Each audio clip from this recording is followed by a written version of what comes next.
बाहेरलं पाणी दिलं की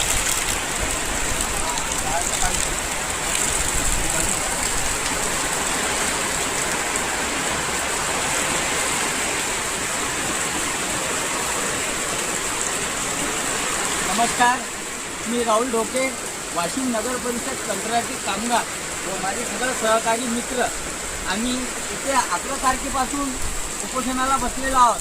अर्धनग्न उपोषण, साखळी उपोषण आमचं चालू आहे। या झालेल्या पूर्ण 6 दिवसातनी आमच्या मार्गाला आणखी तोड मिळालेला नाही आहे कुठलाही। आज आम्हाला बसून 6-7 दिवस झाले।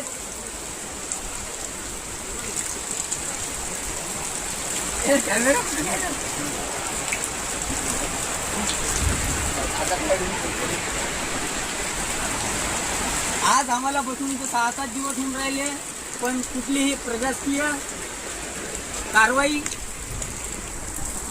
समोरच्या मुद्द्यावर काही बोलणं झालेलं नाही। 15 ऑगस्ट सारख्या एवढ्या चांगल्या राष्ट्रध्वजाच्या दिवशी सुद्धा उपोषणाची शांतता होत नसेल तर ही खूप लाजिरवाणी गोष्ट आहे।